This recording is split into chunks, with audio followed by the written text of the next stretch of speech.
Welcome to the Church of Mabus radio show. It's Friday night. You're listening to United Public Radio, 107.7 FM New Orleans.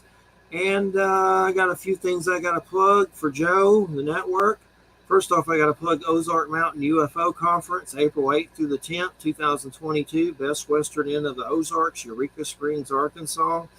And you can also pick up those DVDs and speakers and stuff afterwards. And basically, it's just a big, weird UFO thing. It's pretty interesting. Either way you want to look at it. Let's see. YouTube, UFO Paranormal Radio. That's the network, YouTube. And then also they have one, UFO Gods and Extraterrestrials. And then you can find us on UPN, RN, Twitch, or Twitter, iTunes, SoundCloud, or iHeart. We're waiting on Jay. He's having some tech issues. He'll show up. His cam wasn't working, so he'll be here eventually. But tonight's guest, looking forward to this, the return of Joe R. Lansdale. How you doing, Joe? Great to have you here. I'm doing good. Thank you for having me. Can you hear anything weird on my background? I have an AC on. I just want to make sure it's not too loud. I don't hear anything weird. Okay, good. No, I don't want to turn it off, but if I gotta, it is Florida. I usually ask Jay, but I don't know what the hell's going on with that. He'll be here shortly. Tech stuff happens, that's for sure. But it's so great to have you back. Thank you. The last time you were on, it was a Hap and Leonard novel and a lot of Weird West. And this time we got you back for Born for Trouble, The Further Adventures of Hap and Leonard. So. Correct. I've been reading you since elementary school. I'm 47. Oh, man. And I know, right? Depressing, right?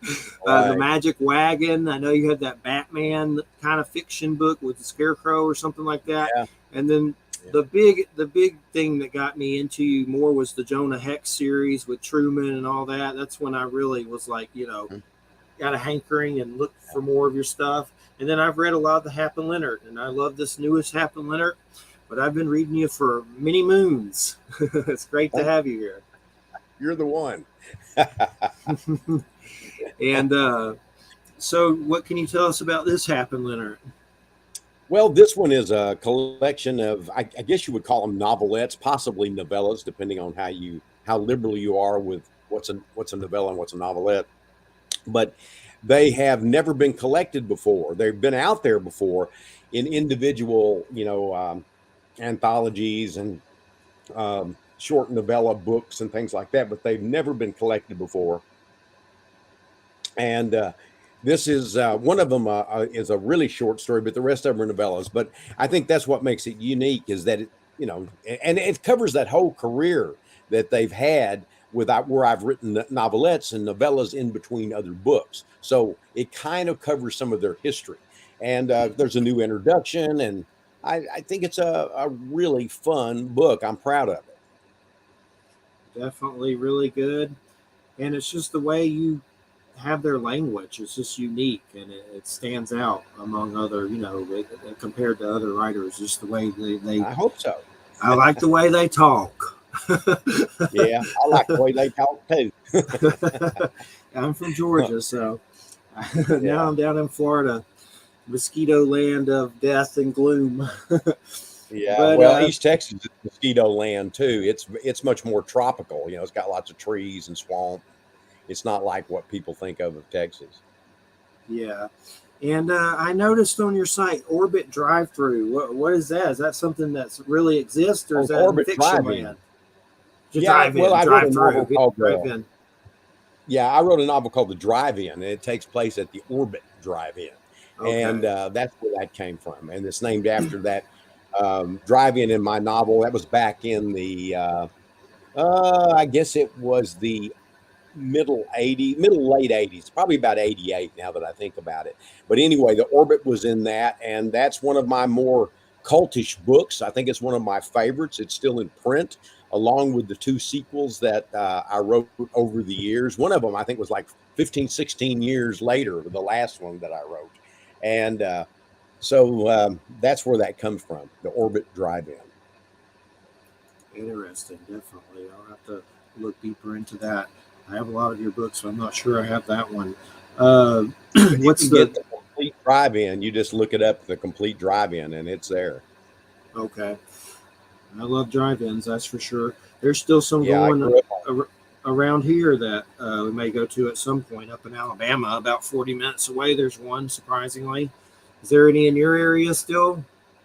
No, not the immediate area. What they have done, though, is that they've done a few of these portable drive-in things where they'll have a pasture or someplace where they'll put it up, just blow it up. That's what it is. It's, you blow it up like an air mattress, and they have a pump to blow it up, and it shows that works as the screen, and so they just showed the film on that. So that's about it, but it's not like a location where you go to. Those don't exist anymore, at least in this area.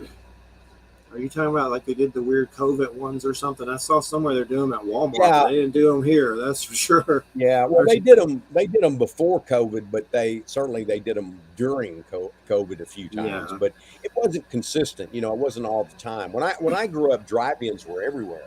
You go from one little city to the next, or one little town to the next, and they might have 2 or 3 drive-ins.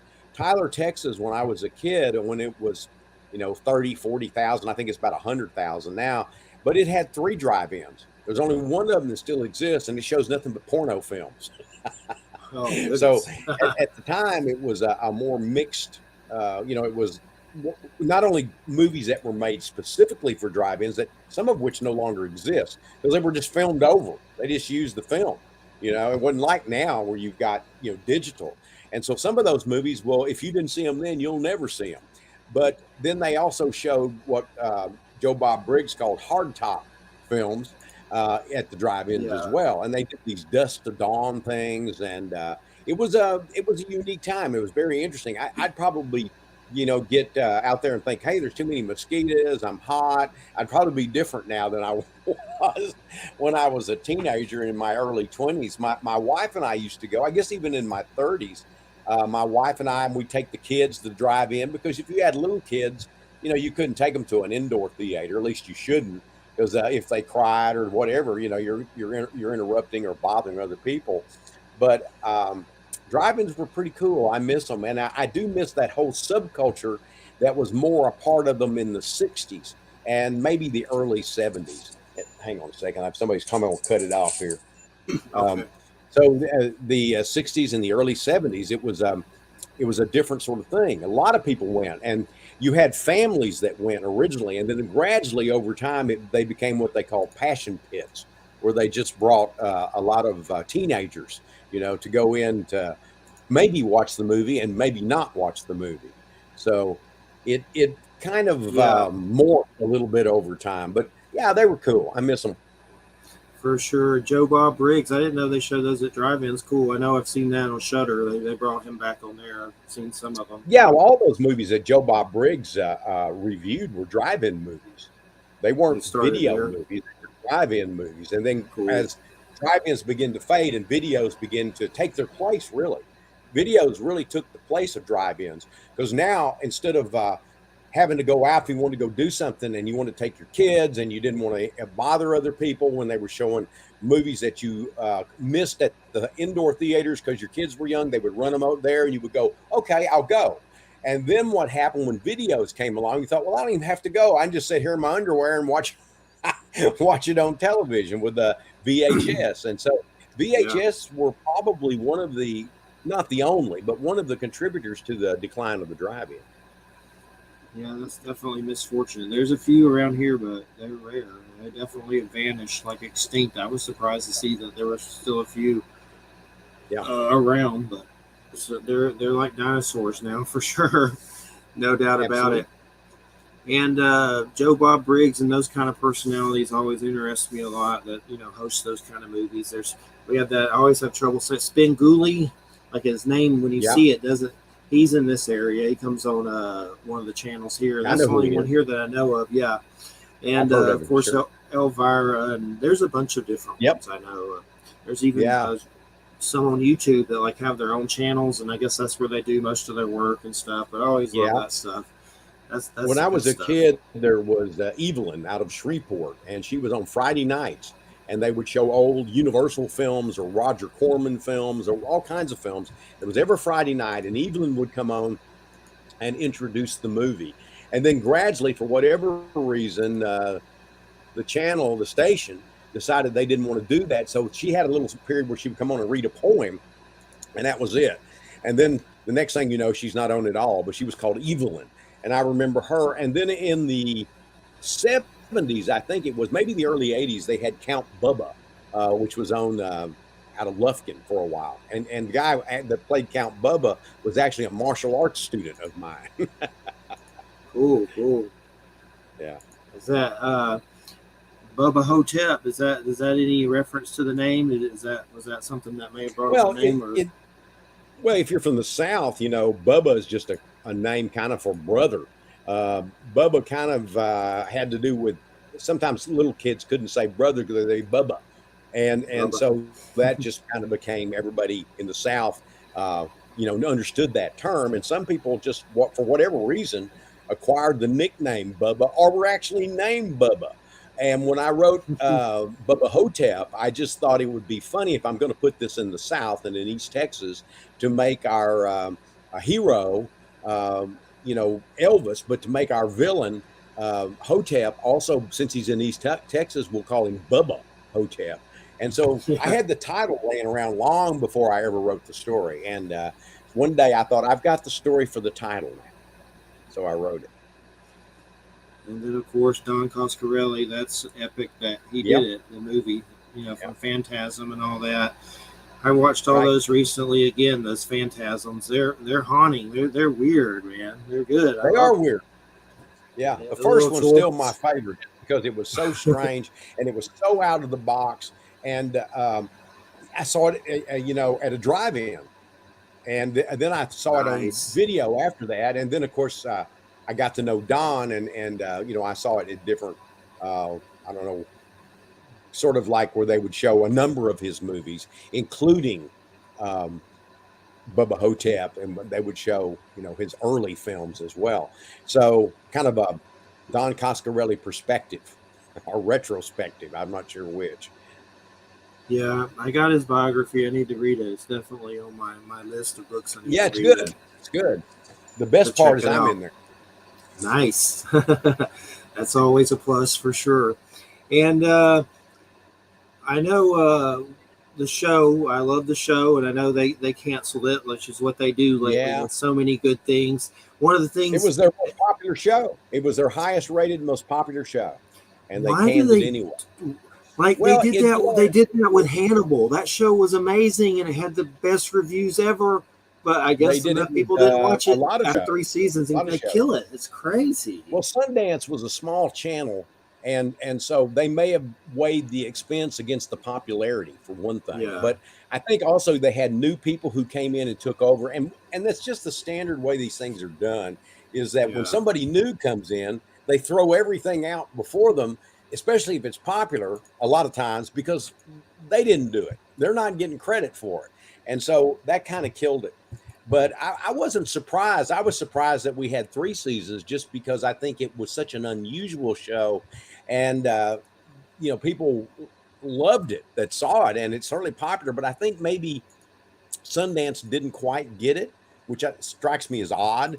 Because I did hear that the guy that took over after the 3rd season, the word was he didn't get the show. I thought, what's to get? It's pretty obvious, But and then it moved to Netflix, so you can still see the first 3 seasons on Netflix.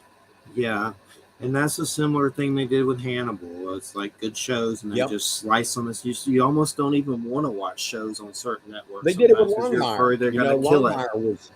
Longmire was on A&E. It was their most popular show, so they canceled it. And then they added a couple of seasons on Netflix, and then it was canceled there as well, and was still very popular. So it's hard to figure, and it bothers me if I start to watch a show, I'm reluctant until I know that everything is wrapped up. Even if they don't know whether they're going to have a next season, if they wrap it up enough and they don't have enough season, then I don't feel cheated, But I hate it when I get into a show and I watch it and I get to the end, they leave me on a cliffhanger. But what the hell, I hate that. They ought to at least have a wrap up show or two, something. That's like the thing that happened at HBO with Deadwood.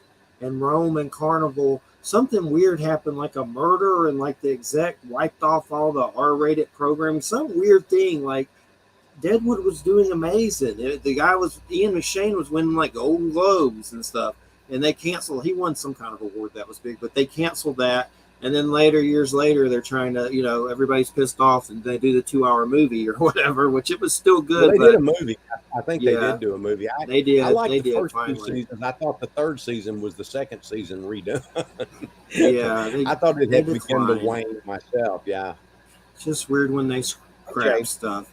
I'm watching Resident Alien now, and I really love it. I have the comics and stuff. It's funny, with that Alan Tudyk on Sci-Fi. It's really good. If you haven't seen it, it's funny. But you almost start watching stuff, and you're like, why am I doing this? Probably just kind of like pull the plug on it. Yeah. Yeah. We watched something that was completed, was Lupin, and it was 2 seasons, and it's a really good show. It's on Netflix, and it's Lupin, Lupin. And it's based on a character that was back in the early 1900s and was sort of the reverse of Sherlock Holmes. He was a thief, a gentleman thief, Arsène Lupin. And there was also another thief that was done out of England called Raffles, but this one was out of France. And he even has in the books, in one of the stories, he even meets a version of Sherlock Holmes called what is it? They call him Herlock Sholmes. And so it's just kind of a parody of that too. But that show's really good. It's very, very smart, and it somehow plays with that old series and comes across as new as well. You don't have to have read the old series. I happen to have read a number of the stories. I haven't read them all, but I recognize some of the things they were doing. Cool. I found a picture of that show and saved it. I know when I talked to you last, I found out about lots of new stuff I'd never heard of. Six Gun, you told me about that comic. I got all those, the hardback things of them. So it's good to learn stuff. I saved a picture of that show so I can look it up and check it out. It's really good. It builds and just gets better and better, and it's very, very clever. Very clever. Cool. And usually I get annoyed with all the flashbacks and the flash forwards and stuff like this, but this one does it in such a way that it's really comfortable and easy to follow, and actually makes it more interesting. I think that after Pulp Fiction, everybody started telling stories that way, but not all stories need to be told that way, and this one did. It was very good. We're watching one called Severance. I think it's on Apple or something, but it's got John Turturro, Christopher Walken. It's by Ben Stiller. It's really good, but it's weird. What a good cast, some weird splicing going on. I'm still trying to figure out what the hell's happened, but I'm like, there's Christopher Walken. That's cool. So I'm going to keep going. John Turturro, let's keep going. Really. So it's good. I'm into historicals lately. I've been, I used to read a ton of historicals, and I still read some, but I've been watching things like The Last Kingdom, Valhalla. That's good. Vikings. I saw both of them. I've seen them all. Both of those. Those are good. Yeah, I didn't love this. I liked the first season of Vikings real well. After that, I kind of lost interest. But by the time the one Valhalla, I think it was just 1 season or 2. I don't remember. I think 2. And I liked it. And then, but the one I really like is The Last Kingdom, which is based on a lot of, King Alfred and all that bunch. And it's fun. It's really good. Bernard Cornwell. I'm caught up on that. I know a new season's about to come out. Valhalla had 8 episodes so far, just 1 season. Okay, 8. But it was good. The original Vikings got kind of drawn out, but Ragnar was the feat of that, the best part of it. And kind of when he croaked, it was still okay to watch, but it's like Ragnar's gone. The problem I had with that actor was good, I guess, but I never could tell if he was smiling, angry, or farting, or what. He always had that same look, kind of. He does that. And so I never could feel what the hell was going on with that, So I thought, I don't know. Our daughter did some promotion for that film at the Comic Con, and she was dressed as the Viking, one of the Shield maidens, because she looks like the lady that was the main lady in Vikings that played his wife, Ragnar's wife, and she looked somewhat like that. So they had her all dressed up, and she did that for I think a weekend or something.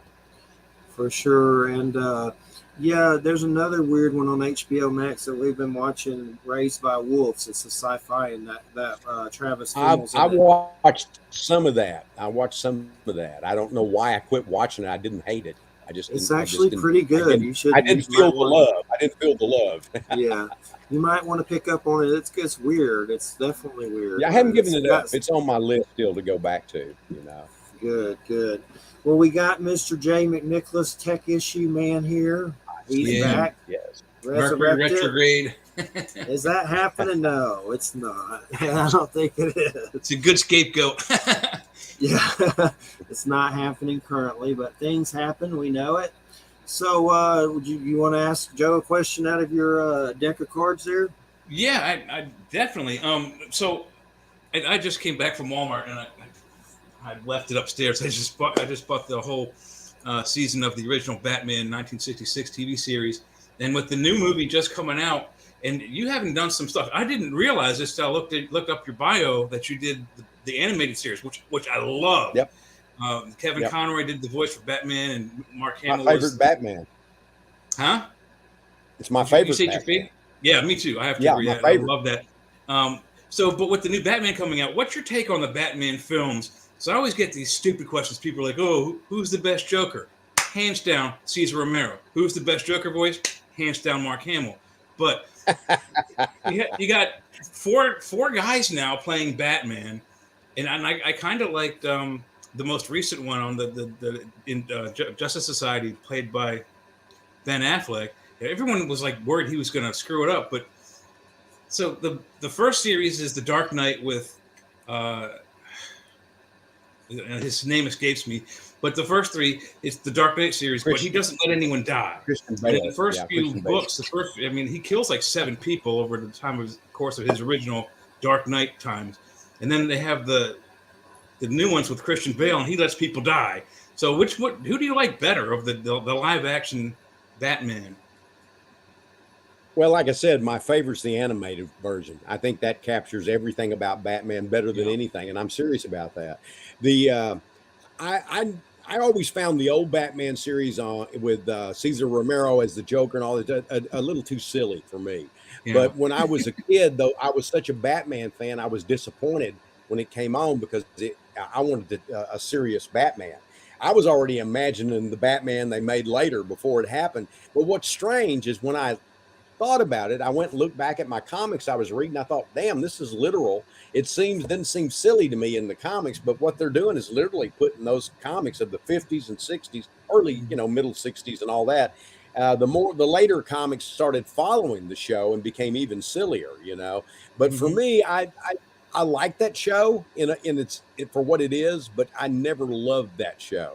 I liked Michael Keaton, but I think Christian Bale's the best Batman so far because he captures most of the Batman feel that I have from reading Batman as it evolved in the 80s, But the truth is that they're all interesting. I think I'm like you. My favorite Batman is Ben Affleck, but he was in the worst Batman movies.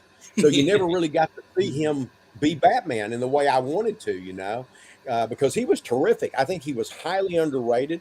I would love to have seen him in somebody else writing something else for him that was more like, the previous Batman movies. I think that he was underused and poorly used. And I would love, and he never really got to just be a Batman movie. And I think that's a real shame because he was perfect.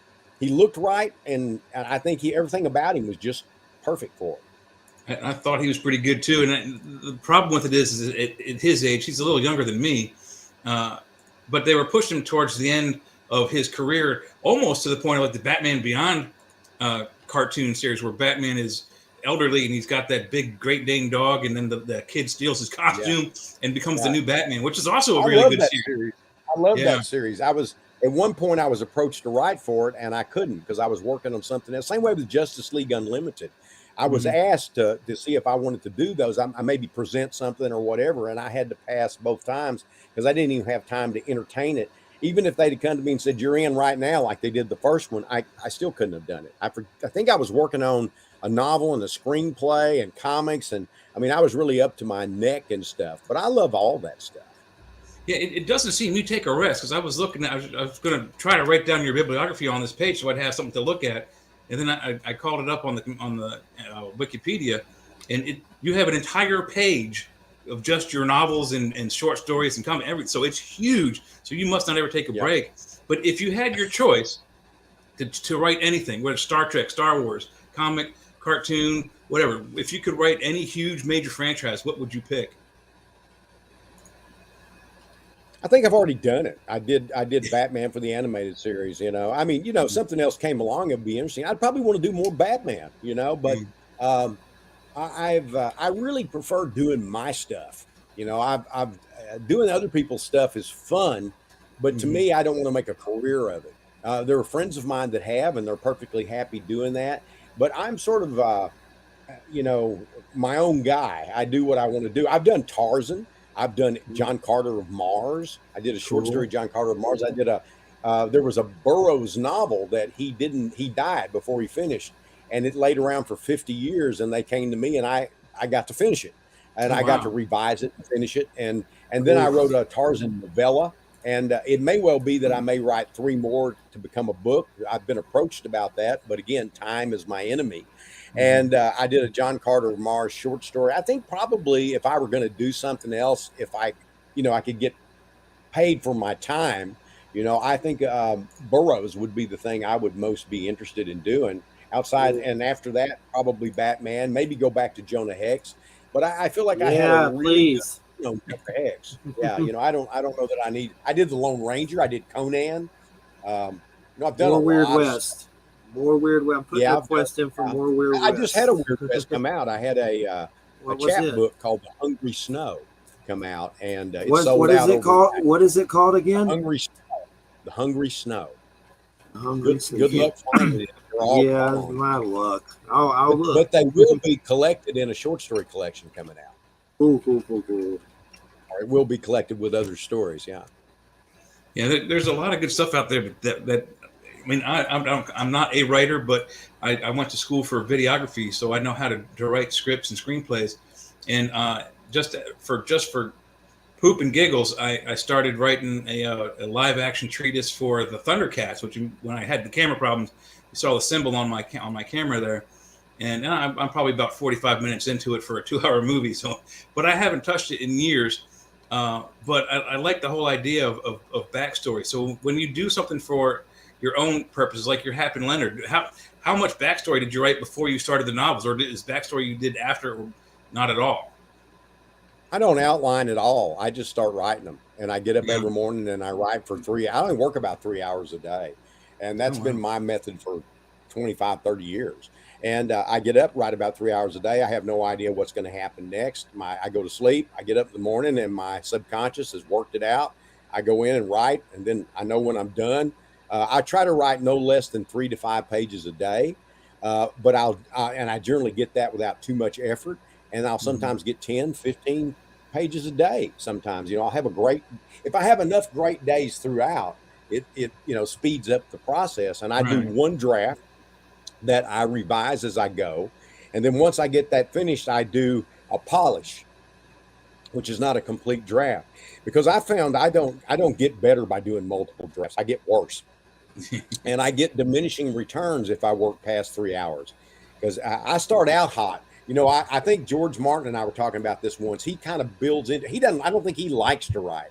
I don't think I think he has to really gear into doing it.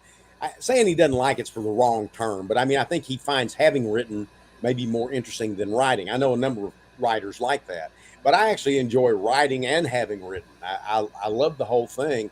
I started out when I was 4 trying to write comic books and draw them. I wasn't thinking of a career. I was just trying to write stories. I just wanted to tell stories, and I never quit.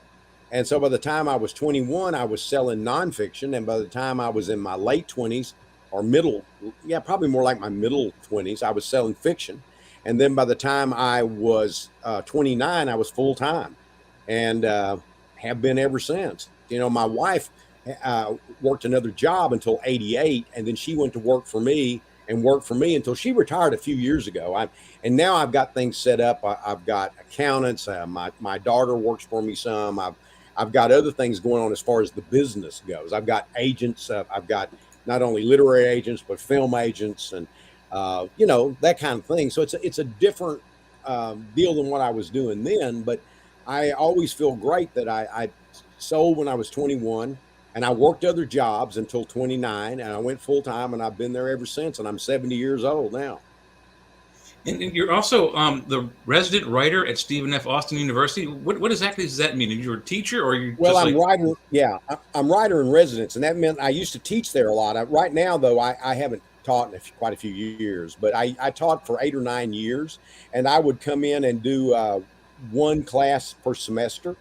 And I was doing spring, fall semester. Sometimes I would do summer. Sometimes when I had to go to Italy or Germany or travel for other things, they would give me that time off, because since I taught once a week, if I was gone 2 weeks, I didn't miss but 2 classes, and those were taught by somebody else. I would say, this is what we're doing. But I did that for 8 or 9 years as an adjunct. But I taught graduate courses. I taught somewhat lower level courses. I liked it, I didn't mind doing it, but I just felt like I didn't want to keep dividing myself.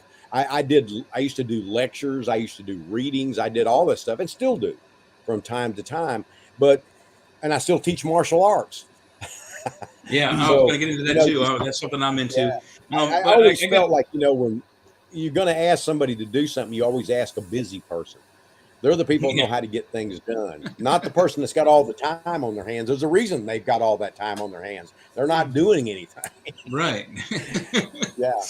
So I got a funny story for you. Then I got a question after that. But so I went to high school in Montgomery County, Maryland, and I'm a math retard. I have extreme dyslexia. So I misplace letters. I misplace words. I misplace concepts and ideas, and I jumble up numbers and figures. So I go to algebra. Well, they did it in 2 parts. So algebra 1 part 1, algebra 1 part 2, and algebra 2 part 1 part 2 in our high school.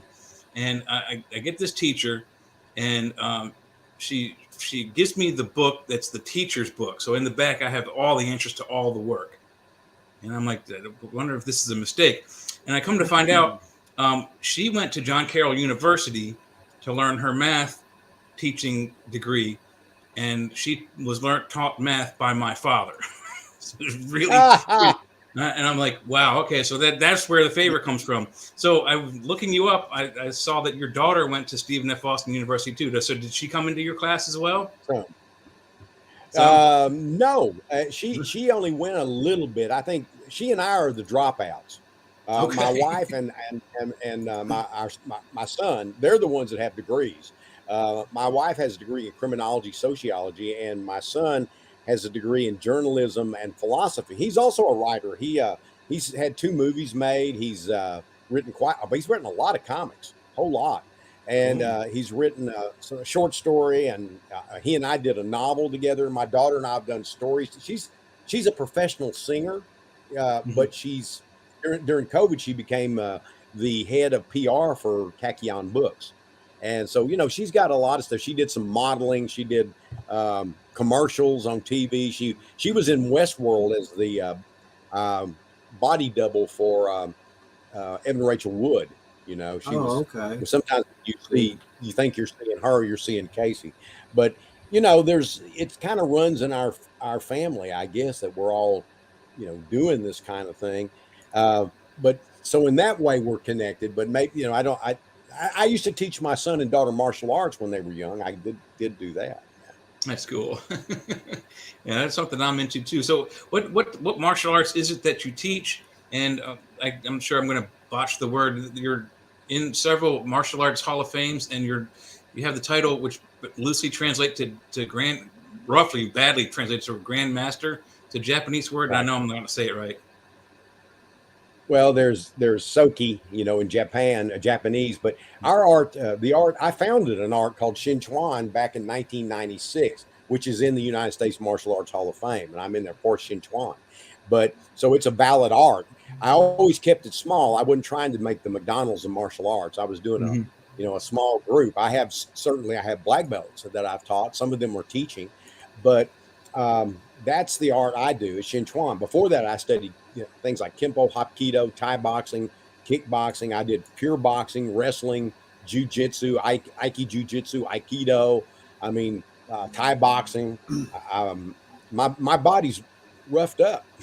Yeah, yeah, they're not easy on the body. I've got essentially the green belt in Taekwondo, and I taught myself how to. I have that too. Yeah, I have a second degree in Taekwondo. That's one of my favorites, and I taught myself how to use the nunchaku, and I taught that at the school I was at back when I was 17. So it's something that near and dear that I'd love to get back into, but right now I don't have the time. I'm working full time, so when I'm off, I'm recovering from work. Well, at 70, I was being thrown and all that sort of stuff up until just recent. And I decided, well, if I'm going to keep doing this, I'm just going to have to become the teacher. And so I used to also, be the uki. I would be the guy that gets thrown. We'd take turns and I'd let my students throw me. I don't now. And I figured that I've got maybe 5 more years. I figure I can do this till I'm 75. My students think I can do it till I die at 90, but I think they're being optimistic because I go in and I work with them and I'm still able to do it. But there'll come a day when, I won't be. Yeah. And I can still keep writing. As long as my brain works, I can keep writing. Yeah. Oh, yeah, absolutely. But with the martial arts, it takes a toll on you. And the teacher that I started with, it was a McDonald's of martial arts schools. It was a Junri karate school or Taekwondo school here in Maryland. I know the Junri stuff. Yeah. Yeah, and eventually the school went to the American Karate Center, but I got to actually meet Junri. And the fascinating thing about this man, he was probably in his 90s when I met him. Really tiny guy, and he holds the world record for standing jump kick. And when you do a standing jump kick, they measure from your lowest part of your body, which is your knee, 6 feet tall. And then they did it for running, jumping sidekick, and he was like 13 feet. So he can jump clear over the horse and the rider on the horse and clear into the guy next to him. So amazing gentleman. I've seen a number of just amazing people. I was pretty good at Taekwondo, but I didn't like Taekwondo as much.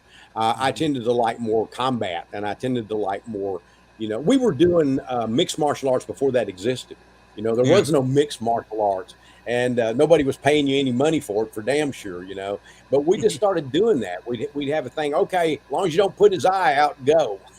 Right. And so we did a lot of that, and I'm glad I did. I mean, I think martial arts gave me most everything I have, including writing. Writing is my major love, and it was my first love. But martial arts gave me the confidence and the focus. And there's so many things in martial arts that you do that fit life. When you talk about balance, you're talking about balance of keeping your body balanced, upsetting their balance, whatever, but you're also talking about balance in your life. Mm-hmm. And I really believe those things. And there's a whole bunch of it. I hope to write a book on that before I finally, hang it up. But I really believe that if, and I'm not talking about just, your weekend warrior or the guy that goes to the, the strip mall. I'm talking about real deep study of martial arts that goes beyond the self-defense and gets into the philosophy of it. And by that, I don't even necessarily mean Buddhism or Zen, but the understanding of the connection between martial arts and how you think in life, how you live in life. It's important. It really is. Yeah, there's a lot of philosophies behind different types of styles. You mentioned Aikido, which is one that I'd like to learn, and I'd like to learn Wing Chun, but Aikido, just the moves in that it's not like capoeira where it's an actual dance, but I call it the push me pull you martial art. So if a guy's trying to push you, you pull him and use his weight and momentum against him. If he's pulling you, you push. So I would love to learn that because it's just the way. That's also true like jiu-jitsu, a lot of other arts. Yeah, I'm sorry, a lot of them are push pull art. I said that's also true of jiu-jitsu and a lot of other. Aikido, I don't think is very practical for self-defense, but it is an extraordinarily interesting and balletic form. But it's overly cooperative if you're looking for self-defense. But if you're looking for something else, if you have another art mixed with it, because I was able to take a lot of concepts from Aikido and develop, a better martial art for understanding how balance works. But we do much smaller circles and smaller moves because you may not have that kind of space. That's another thing. And we don't have people just doing a big committed attack. You have somebody trying to snap punches at you. You better be able to, parry punches or get inside and know a little bit about boxing. Boxing is a martial art. It's an underrated martial art. Mm-hmm. And so I love it all. I don't want to get too much on that because I talk too much about it. Yeah, I hear you. I totally agree. It's one of my favorite things of all time. So I'm going to throw it back to Jeff and let him have a few questions in here. Hey, I was just on here looking through some comics on eBay because I was looking for those some of the ones that you've done, but I didn't realize you did a Conan comic with Tim Truman. I need to get into that at some point. That's pretty awesome. That's neat. Yeah, his artwork I also with your did writing Pigeons from Hell. Pigeons from Hell, also based on Robert E. Howard's story. And what I did was a sequel to it. A lot of people thought I was doing an adaptation, but I was really doing a sequel that had similar beats. Because I felt like it would repeat itself to some extent if you went to that house. And so that was fun, too. And then Dead in the West. And I did X-Files. My son and I did 2 X-Files comics. Okay, cool. Was Dead in the West by Truman, too? He did the art on those, too, didn't he? Dead in the West? No, he didn't do Dead in the West. Jack Jackson did the Dead in the West. He was an underground artist who did a lot of... underground comics. They were not mainstream comics, but he started doing other kinds of things. He did historical comics and stuff of that nature, and he ended up being the artist on Dead in the West. Cool.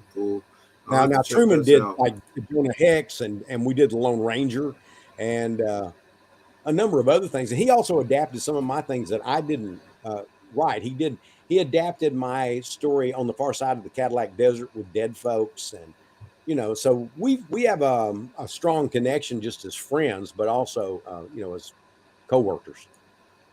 Cool. Is he still doing comics now? Is he still, I haven't seen anything in a while. Maybe I'm just missing it. No, he's doing stuff. He also does stuff with gangs and different stuff of that nature. He also wrote a large number of Conan comics. He wrote a lot of the Dark Horse run on Conan. Cool. I'll have to dig deeper for sure. No doubt about it.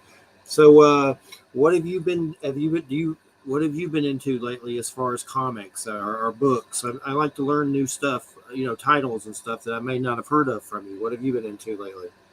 Well, I read comics, but I tend to be very selective in comics. And the last thing I tried was the Batman's Grave, which was a little too clever for me. It was beautiful. Gil Kane, I'm not Gil Kane, but I'm reading a Gil Kane Atom thing called the Sword of the Atom, I think, or the Atom Sword. I forget which it is, but it's very much like an Edgar Rice Burroughs adventure.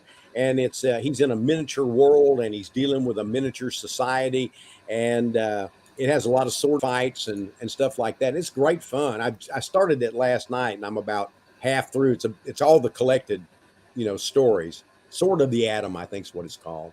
And it's a comic. And it's an older comic. It's an older comic, but I just now discovered it and I bought the collected version of it. I came across one of the issues and looked at it and thought, I want to read this. So I got it. But what I really love to read are the old collected DC comics. I'm very much more of a DC comic person than a Marvel. And so I like the old because they're kind of nostalgic and fun. And I like the sort of simplicity of them. And then I pick modern things when I've felt like they're going to be collected. I don't try to read all these individual issues anymore because they just go on forever. And then it's like you were talking about like Netflix. After a little while, I thought, oh, for God's sakes, when's this going to end, or is it going to end hanging? So I wait till they're collected, and then if something, strikes me, then I get it. Yeah. A graphic novel. And do you have a lot of comics? Do you like issues? And I do. I have and stuff?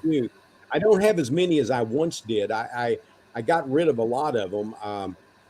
I sold some. I gave some away. I gave a ton away to some kids and different things like that. But I have the ones I care about. I like I have the old Tarzan, comics, and from a variety of different publishers, DC, Marvel, and then the old collected newspaper strips and things like that. I have a lot of the old Batman, Superman, a lot of, like I said a while ago, a lot of the DC, comics collected together, several volumes of Batman or the Flash or what have you that I like. And I have a few of the Marvel. It's not that I'm anti-Marvel, but I just don't collect them the same. When I was a kid, I read all those Marvel comics when they first came out. And that's creepy to think about, but I read the first Spider-Man, the first X-Man, first Iron Man, first Thor, all that, had them all. The usual story. Your mom gets rid of your comics and now they're worth money. Yeah, that's what happens for sure. As far as reading, I'm actually reading a book called Blood and Treasure. It's about it's a nonfiction book on Daniel Boone and about about the settling of the frontier and the Native Americans, how they were affected. Well, it's fantastic. It's really, Treasure. Really good. I'll look that up. And check it out for sure. Yeah, and before that, I read reread a book by Elmore Leonard called City Primeval, High Noon in Detroit City, which is, I've read it a couple of times. I like it. And what was before that? I've got several things on my nightstand, to read. I read a Robert Parker novel that was really not Robert Parker anymore. It was Robert Parker's Spencer, written by Ace Atkins. I read a volume of old Victorian horror and ghost stories, and I mean, I'm all over the place. I don't have a feeling that I've got to read one particular thing. I get bored if I'm reading all the same things, and I never understood how somebody can just read one thing, and because I can find the patterns in them pretty quick. But if I veer away from it and then I come back, it's fun again. And I read a lot of just straight mainstream or literary stuff, and I've written for literary magazines. I've written for pulp style things. Whatever hits me in that mood, because it's all the same. You can either tell a story or you can't. And you tell stories in different ways and in different manners. And, when I was growing up, science fiction and fantasy and horror, that was my stuff. And I still love it, but I don't read nearly as much of it as I once did. My favorite science fiction writer was Philip Jose Farmer. I love Farmer, dearly. And, I read all kinds of mystery, Raymond Chandler, Dashiell Hammett, the usual suspects, James Cain, all that bunch. I could go on. I could give you a list forever in science fiction. Henry Kuttner, Cyril Kornbluth, people that a lot of writers that people don't know about now that were major writers in their time and influenced and changed the field and still hold up. Robert Silverberg, who he and I email each other a little bit. Yeah. He's in his 80s now, but he wrote. Nobody really knows how many books he wrote and stories. I don't think he knows, but he wrote some great stuff. He transformed science fiction now, late 60s, early 70s, somewhere in there. He, along with Harlan Ellison and Philip K. Dick and some of those writers, changed the field. They made it an adult field. Before that, it was really designed for juveniles, for the most part, anyway. Mm-hmm. And if it wasn't designed for juveniles, they didn't call it science fiction. On the Beach, with Neville Shute wrote, which is about an after the bomb situation, is really, not considered science fiction. It wasn't when it was written. Now it is, because science fiction has broadened its scope and its understanding, and people realize now because something's good doesn't mean that it has to be not science fiction, not genre, that it can be both. And those are the kind of things that I really enjoy, and I love reading a lot of the Sherlock Holmes. I read one called Sherlock Holmes and Dracula, where Dracula hires Sherlock Holmes. Well, I love that. It was great fun. Check that out. That sounds good. I've got a big mixture of stuff. Yeah. You ever get into any weird UFO stuff? We do real serious shows on that subject. Do you ever read? Well, I wrote a book that's coming out that's dealing with a flying saucer cult. It's called the Donut Legion, and it comes out in March. Okay, I'll write that down. Not this March, but a year from now. The Donut Legion. And I read a book on. I'm a non-believer, by the way. I believe that there are probably life out there, but I've never seen anything make me think aliens visit this. I generally find it not very convincing. Like ghosts, I don't believe in ghosts. A lot of it could be government stuff. It's just hard to tell. The drones and all kinds. Well, who knows? But but I read a book on these cults, about flying saucer cults and religions. You've had several of those things. I mean, and a lot of things that Scientology has a lot of science fictional elements in it, including aliens and things Heaven's of that Gate, nature. That was a trip out for sure. Well, the Mormons. I mean, a lot of that stuff, and that's interesting to me because I think all religions are a cult in one form or another. Some are more cultish than others. Some are more, or maybe worse than others. But to me, all religion is a cult. And I often use this quote all the time that religion is an invention of man to control the minds and hearts and actions of other men. And you tell that to the wrong person, they're like, "Oh no, God, religion is invented by God." Right. Religion's about power. The conversation. Religion's about power and money, and it can have positive effects and it can have negative effects. But in general, I believe we'd be better off without it. I don't have any trouble not believing. I don't understand. People say, well, how can you believe there was nothing? And I said, well, how can I believe there was a supernatural God? I'm much more interested in the Big Bang. Do I understand it all? No, but nobody does. But nobody understands the idea that there's been a continuous, universal, supernatural character called God, whichever religion or God. There's very little room for argumentation or discussion. They're especially hardcore religious people they're quick to believe in a fictional, non-existent being, but when you try to talk to them about aliens, then you're a non-believer. But mathematically speaking, it's impossible that this is the only planet in this galaxy. Well, there's a difference in saying what I said actually was that I believe that there is probably life out there. Yeah, but they haven't visited here. Nothing has convinced me that they visited us. Right. That's a different subject. And even if there's life out there, they may not be anything like us, and it may not even be anything more than bacteria. On the other hand, it might be totally something different. There may be versions of us out there. If you get into quantum physics, you're talking about all of these pocket universes and multiple universes. But again, quantum physics is theory. People always act like that. Oh, it's quantum physics. It's theory. It's nothing more. Doesn't mean it's wrong, but it doesn't mean it's right. And my belief is that I don't believe that we're seeing flying saucers and aliens are riding around in them. I think there are things that we don't understand, but that doesn't, when people see something in the sky and call it a UFO, that's correct. But as soon as you go the next thing and say it's aliens, you don't know that, and people, I had one land in my front yard. Well, until he lands in my front yard, or you got, video of him and it doesn't look like a guy wearing aluminum foil, then I'm not interested. I just find it, I used to be fascinated with it. Same thing like Bigfoot. There is no Bigfoot. I went on Bigfoot, expeditions with people. And it's just, when you get really down to it, you realize that nothing of that nature, of that size, that can have a continuous population could exist. And if it does, I'll be the first one to go, damn, that's cool. But they've been trying to find them for years and years, and nobody ever finds one. Well, I was going to bring that up next anyway, because I noticed also looking into you that your daughter had one of her songs featured on the show Finding Bigfoot. I've seen one like up close. I mean, like within 10 feet.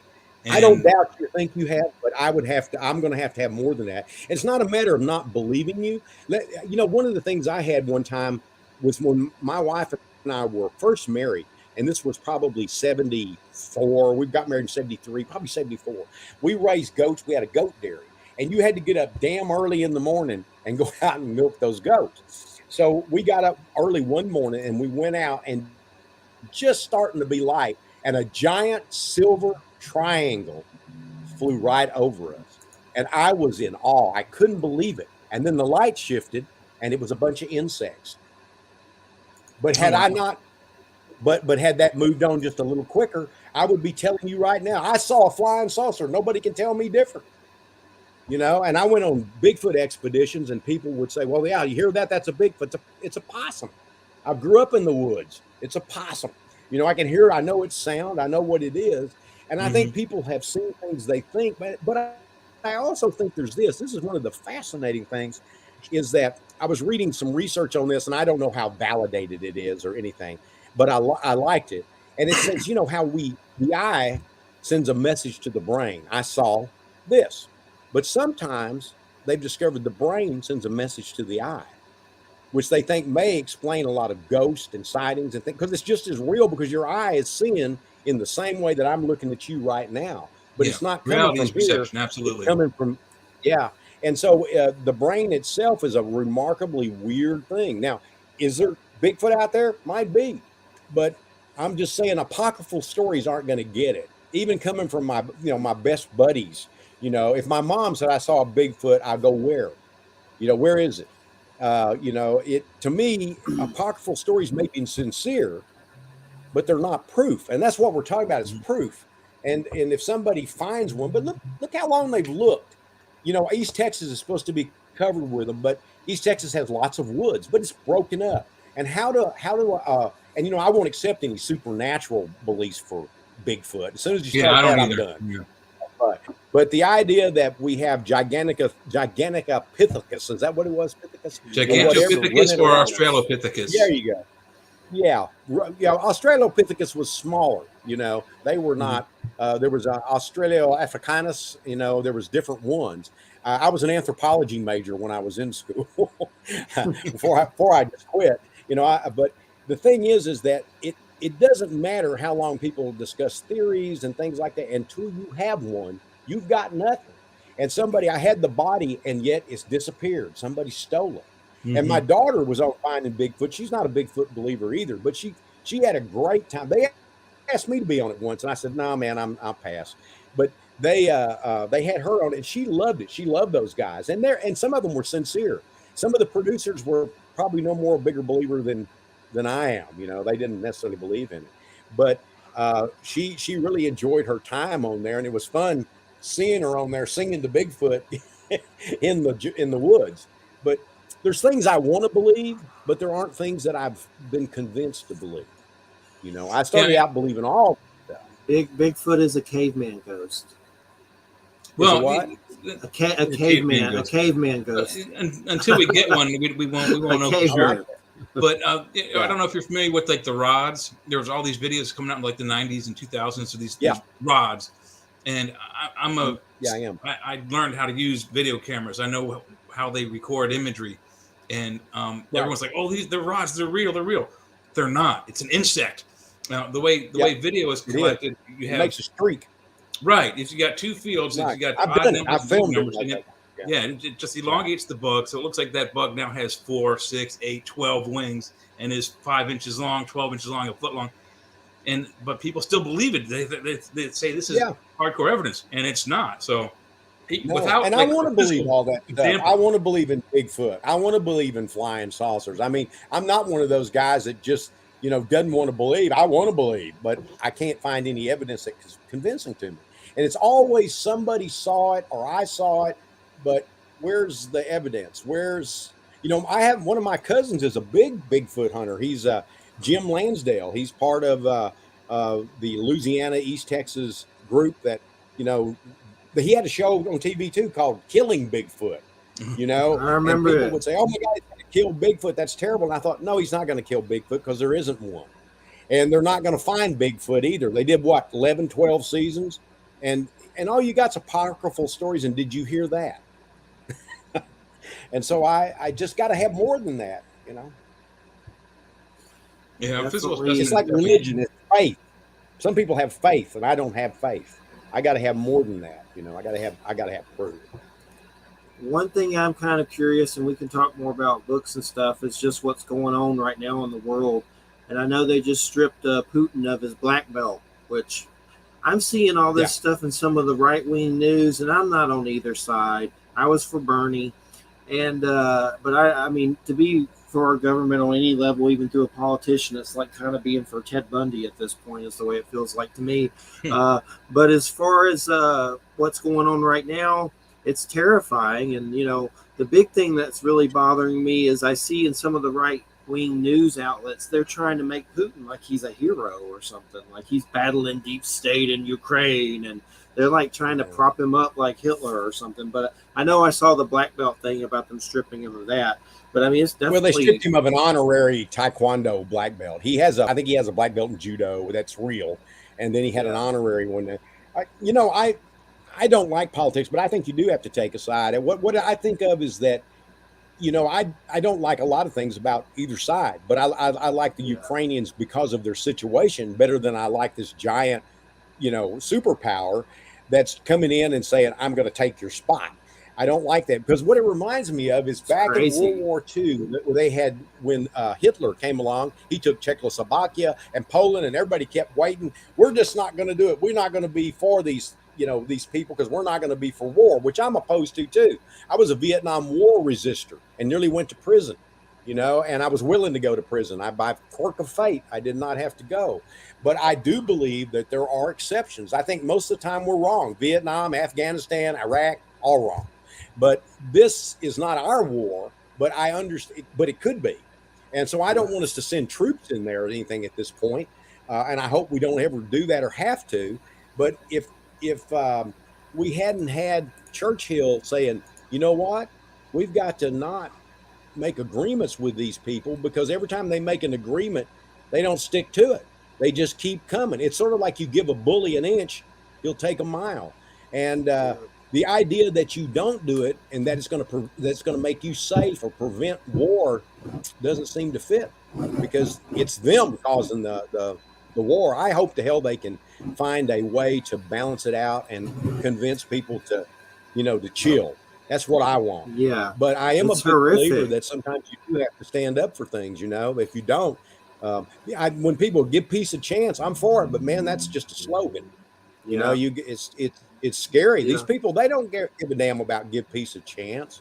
You think Putin gets up in the morning and goes, give peace a chance, man? He doesn't. No. That doesn't mean it's creepy, because if you help on any level, it could cause nuclear holocaust. That's kind of the creepy part about it. But also there are several NATO countries. There are also, the other scary thing is several NATO countries around Ukraine. If they invade, we have no choice. If they invade one of those NATO countries, Poland, for example, you take one, by NATO articles of action, we have to go in. So, right. That's we're doing the right thing right now, and that's all the sanctions, and all the other countries are doing it, and that may well solve our problem. I think what Putin's really looking for is a way to save face now. I think he's screwed up, and he's going to try to take as much property as he can, then kind of make some kind of deal, but maintain that property that he took. And it's tricky. And it's sort of like if people were camping on the doorstep of America and say, we're going to come in and start shooting people. I think people on both sides, people like me that are, don't like the idea of war. And I'm not a right winger. I tend to be mostly a progressive. I voted for Bernie and I voted for Biden, and I'd vote for Biden again. I'd vote for Kamala Harris. I would vote for anybody that isn't Trump or isn't crazy, because you have to have government, like it or not. Any government gets you nowhere, even when government sucks, which it does. It's worked for a long time, and we've let it get out of hand, and it's gone bad. People like Trump, there's no accountability anymore, and you have people that only want to be reelected, and they want to raise money for their reelection. It's weird, because I've never seen it like this, and I've seen it bad a few times, but never anything like this in my lifetime. Well, the other thing is, whether you like Trump or not, Putin was afraid of him. Putin wouldn't have done this if Trump was still around, and so he's. No, I don't agree with that at all. I think it's just the opposite. He and Trump. I mean, Trump was practically giving him love kisses. I mean. Trump was always like, oh, Putin's great. He even said it recently when they invaded Ukraine. He tried to kind of backstep a little bit, but he wasn't afraid. Putin wanted Trump in. He wasn't afraid of him. He was afraid of people like Biden, not because they're going to go out and start a war, but because they're not on his side. And a number of the Republicans, I think have come across in the right way, although most of them of recent haven't come across in a very good way, but I do believe that Trump was his buddy, or wanted to be. Trump wants to be that guy. That's who he wants to be. He wants to be the guy that runs a country and stays president forever. I mean, he lost the election in such an obvious way that it's just so embarrassing that there's new material too, where Trump himself knows he lost, but he just couldn't give it up. And you know, the guy says one thing in one sentence and another thing in another sentence, and nobody seems to notice that he's within 30 seconds, he's not even continuing with saying the same thing. It's embarrassing to me. And I don't even, you know, I don't agree with everything with Biden by any means. I don't agree with everything with Bernie or anybody. I think you're an idiot if you think one person has all the answers consistently, or that you only vote for a politician that believes everything you believe. You know, I tend to be liberal, but I vote to the center because if you're completely left or right, there's no negotiation because you won't give up. I'm this guy or I'm this guy. But if you're in the center, you can at least negotiate a little bit to the left and the right. Socially, I'm way left, but I'm more of a moderate fiscally, you know, and I believe that you got to have that moderation to get anything done. Yeah, the owner of the so we're on different sides of that, man. I got a funny story that happened the last time Joe was on. This lady's not on the network anymore. Her name was Eileen Pisano. She was in the chat, and Joe had said something about socialism, and she goes, "I'd rather listen to a one-bladed ceiling fan." Then I said something rude to her, and this Christian lady is a voodoo lady in New Orleans, and she threatened to do a baby doll conjuring on me because I said something about my fart box to her. But it was just, she's like, I'd rather listen to a one-bladed ceiling fan. And nothing ever changed anything funny. In my life. You know, I was like, you're a Christian, you're going to baby doll conjuring me? I'm confused. Yeah, I know there's Catholic stuff in voodoo. And what you said about being middle Joe, is really good. Yeah. What was the article, Joe? What? I'm sorry, I didn't hear you. You said you wrote an article? Jay. Oh, I'm just going to say I wrote an article, Miracles Ain't What They Used to Be. It really pissed a lot of people off, but I can live with that, you know, because generally, I have people on both sides of the fence that are buddies of mine or good friends of mine. It's if the only people I can't deal with are the far left or the far right, because if you go far enough in either direction, you're the same people. You meet in the back and you know all the answers and you don't give anybody any room and you just listen, you know. You say, I'm a Republican, and that's all I'm going to listen to is Republican. I'm a liberal. All I'm going to watch is MSNBC. All I'm going to watch is Fox News or what have you. And to me, that doesn't work. You got to have something better than that. And we're not having it. I'm not seeing it. It's getting better, though. I've sort of noticed lately that there tends to be, I think people have Trump fatigue. And I think that's a good thing. But what you said about being in the Central is absolutely right, spot on. But Joe, that owns the station, he has a show called The Centralist where he talks about stuff and he's in the middle. But he says we should have a third party. You got the left, you got the right, and you got the middle. We have a three-party government. You have the legislative branch checks the judicial branch, checks the executive branch, and if one can't do something without the other's approval. So if we had that same thing with our political parties, the left and the right and the middle, I think we'd have a little bit better choices for our governing bodies, our gogoverning, Right. I do too. Well, we got more parties than two, but we only have two that are significant. Two official, What we need is a third. I've always thought we need a common sense party, It's like on social issues. I mean, I don't care if you're gay. I don't care if you're black. I don't care, a female, whatever. I'm all for people being themselves and being who they are. And there shouldn't be restrictions for that. For me, like I said, fiscally, I'm in the middle. I think we can spend too much money here, not enough there. But I'm a capitalist with a little c because I believe in a lot of social programs. I love Medicare. I'm 70. That's great. Because you get, what it is when you're young and people don't want it, it's because they're not old yet. They're not sick yet. Or they don't have stuff falling off yet. Yeah. Right. I need another and Social stimuli. Security is That's great. all I know. Some people, when they get older, they don't have anything besides Social Security. And a lot of the people I know that claim they hate socialism and all that, but they're glad to cash that Social Security check. And they're glad to use Medicare, which are both socialist programs. There was a record that was made a long time ago by Ronald Reagan. That was a completely, I guess it was an hour long or something. And it was him talking, An hour long? Something. I hear you. Flash. But I don't see you.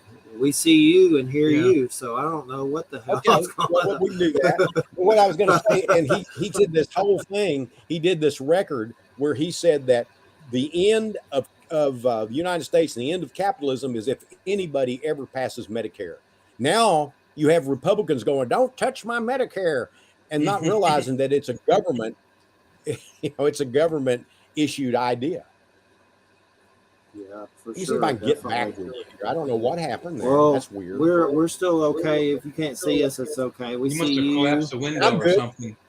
Yeah, we see you. We hear you, and everything's groovy.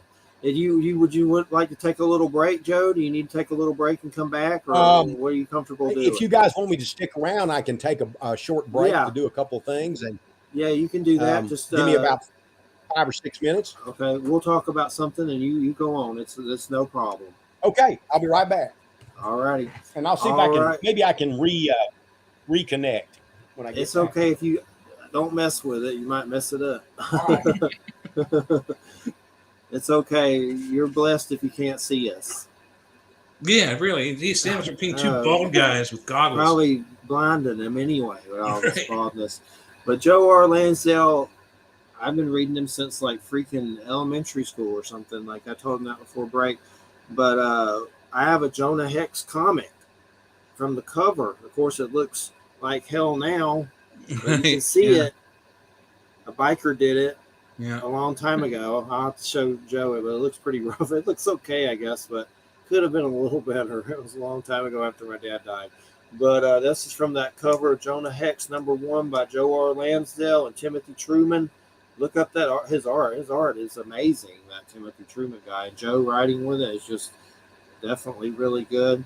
We were talking about. Have you ever seen Bubba Hotep, Jay? No, and I was going to talk about that. I've actually used Bubba Hotep all the time. I never knew where I got it from. I've never seen the movie. Didn't know it was Joe R. Lansdale wrote it. And I saw it in my head, Bubba Hotep. But now I know where I got it from. Joe wrote the book about it, and Don Coscarelli, Phantasm, did the movie. Yep. The guy that did Phantasm. All is well. You said the guy that did Phantasm. Did Bubba Hotep, the movie. Wow. I saw Phantasm. That was pretty. You haven't seen Bubba Hotep, though, yet. Yeah. You haven't seen Bubba Hotep yet? No, I haven't. I'm going to have to look that one up. You should find it. Bruce Campbell's Elvis.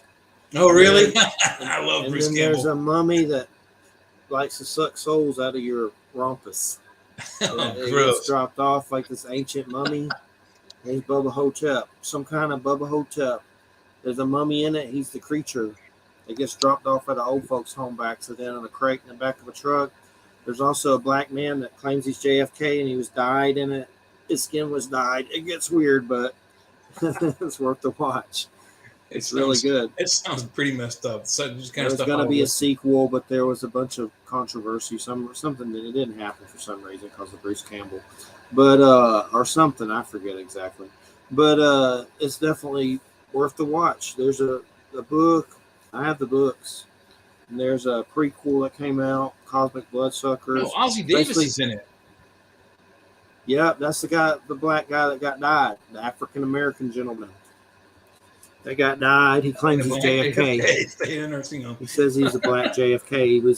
He got died, and then now he's a black guy.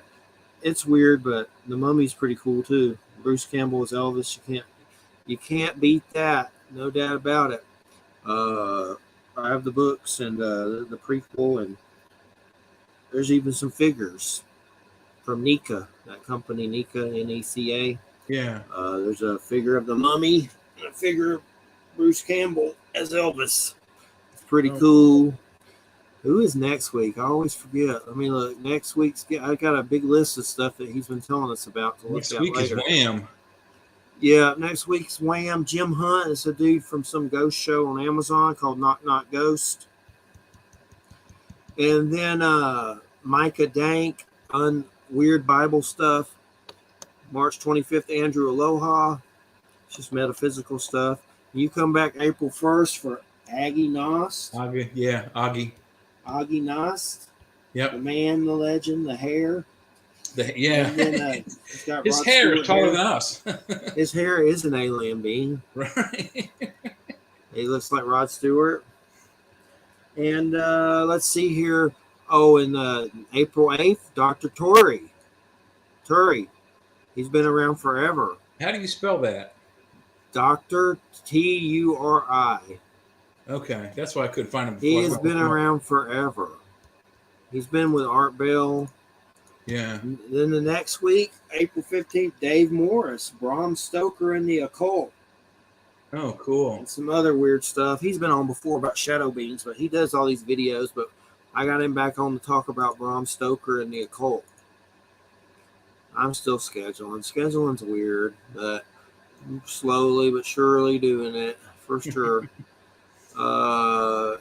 And then I still got to fill April 22nd, 29th, and all that, May 6th, blah, blah, blah. It gets monotonous scheduling, but I do it. Sometimes it's like a divine force helps me schedule because it gets so weird. Been doing it for so long. Nice to have someone do it for us, but Yeah. We can't afford that. No. Listen to United Public Radio 107.7 FM. And we got Joe R. Lansdale here, New York Times bestselling author Joe R. Lansdale. He's got a new Hap and Leonard book out, Born for Trouble. Wait, let me make sure I said that right. I said it earlier, but I think that's right. Born for Trouble, The Further Adventures of Hap and Leonard. Yeah. And that just came out. Edgar Winter, Joe R. Lansdale's newest Hap and Leonard story collection. The boys are back with more righteous ass-kickings, highly improbable adventures, and disastrous fishing trips. These never-before-collected tales showcase the popular, not-so-dynamic duo who are a little bit older but not a whole lot wiser. Hap and Leonard were truly born for trouble. Born for trouble. Hap and Leonard, there was a Sundance show that had 3 seasons. There's a question I want to ask him about that when he comes back. And then novel out this year called Radiant Apples as well. What is that? Radiant Apples. It's by Subterranean Press. I'm getting it off of Wikipedia, but it's something that came out this year from Joe. What is it? Oh, Radiant Apples. Radiant Apples. Yeah. Okay. Oh, okay. It's a Western. I got to do some catch up with some of his books. I have a bunch of his books, but there's a bunch. Like I need to still look for sure. I know I have that one, a Western one. I forget, Patriot Sky or something like that. I saw that earlier. I have that. I know the publicist sent me that. But I have all the Jonah Hex comics. I have all the Jonah Hex. Hello, guys. Hey there. Welcome back. I was showing my Jonah Hex tattoo from a million years ago that's been through hell from that cover. You might biker did it a little closer. And then a biker did it a million years ago in Panama City Beach, Florida. There it is. There we go. From that, it's old. It's after my dad died and I went crazy and got a Jonah Hex tattoo and a Dracula.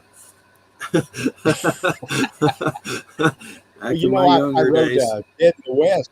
That novel has to do with vampires and zombies versus a Western gunslinger, and that was back in the 80s when I did that. Dead in the West. That's a good one for sure. It was optioned a lot of time for film, and it was eventually bought completely by a French producer who never made it. Paid me a lot of money. And I was like surprised at how much money I got off of that thing. It was optioned 11 times. I wrote it in the original. I'm embarrassed to say I wrote the original screenplay in one day, or a little bit longer than that. I started writing about 3 a night. This was this was before I had quit my job. Before I had just gone full time. I take it back. I had just gone full time. But I started about 3 at night because for some reason that was the only time I could get started on it. And I finished it by 5 the next afternoon. So it's a little longer than that. But I pulled the last page out of a typewriter. And I did it on a typewriter, And my brother had a connection to some film people. And they took it and they wanted it. Then that folded. Then over the years, and Don Coscarelli and Bruce were going to do it at one point. And over the years, it just... option. I think I got 11 options, and then the French producer just bought the whole thing out. And I thought, well, he's going to make it. No, he didn't make it. Ridley Scott did the same thing with The Big Blow. He paid me a tremendous amount of money for a screenplay and optioned it for years. David Lynch had it before that for several years, and then they bought it, and I made a ton of money, but they never made the film. And it's been different scripts attached later besides mine. There have been different directors attached, and no one ever gets anywhere with it. Yeah, I know. Development hell. Dead in the West was a novel, but you got paid. That's what matters with that, for sure. But I wish they would have made them. But Dead in the West was a novel, but is that two separate things? Because there's a Dark Horse comic too, right? So it's two separate things. That's right? Based on the novel. Okay, that's based on the novel. What happened is I originally wrote a version of the novel that was serialized, and it was kind of a rough version. I was still learning to kind of get my stuff together then. I was about, just gone full time, and I rewrote it as a screenplay, and the screenplay was better. And so then I wrote the screenplay into a novel, which was better yet. And then it was made into comics. From time to time, there's interest in redoing those comics, and I think that's going to happen. I think that'll happen again. The book's still in print, and it's in print as Dead Man's Road because it contains other novellas with it about the same character. Okay. But Dead Man's Road. Dead Man's Road. Novella. So that is Dead in the West. Included in that. Yeah, Dead in the West is the novel version in their short novel, and then the rest of them are novellas. So and then there's new stories about him. The Hungry Snow is about him. That's a weird Western. And so that will eventually be collected too. I think there are 2 other stories about him. And I also wrote a big historical Western that's not weird called The Thicket, which Peter Dinklage was going to do for about 8 years. But eventually, after COVID stopped it a couple of times, he bailed on it, But I got paid again, some, not much. And then Paradise Sky is a epic Western about black cowboys in the West, based on all the research I had done for years. I remember when I tried to sell it in the 80s, they said, well, black people don't read and white people don't want to read about black people. And I thought, whoa. And so then in the 90s, I tried to sell it again, and they said, we don't know who our audience would be. So they were a little more politically correct, I guess. Yeah. And then in the 2000s, when I was at Holland, Little Brown, they said, yeah, it sounds like a great idea. And I went on to write a few stories and novellas about the same character. But those are straight Westerns, those 2. Magic Wagon, somewhere in between, has got a little bit of a fantasy element, but you can read it either way, Is Hungry Snow about the Jebediah guy, or is it a different Weird West? It's the same dude from Dead Man's Road? Same guy. Cool. And what I did do, I think when I wrote one of the stories, or Weird Tales, I called him a different name. I gave him a different last name, borrowed it from one of the pen name Westerns I had written, and I didn't realize it till other people started pointing it out. So when it was reprinted, I corrected. So have you come across any more Weird West from anybody else? I know you told me about Six Gun. Is there anything else that's going on your radar? Oh, I've read a few here and there, and I've liked some, but nothing really jumps out. My son who wrote, he was a co-writer on The Pale Door, which is a weird Western. And I was a producer on that, and that was done about 2 years ago, I guess, maybe a little longer than that. And you can see it on Shudder. It was on, I think it might have been on Prime originally or something. And it's on my list. But now it's on Shudder. If you have the Shudder channel, you can sure do.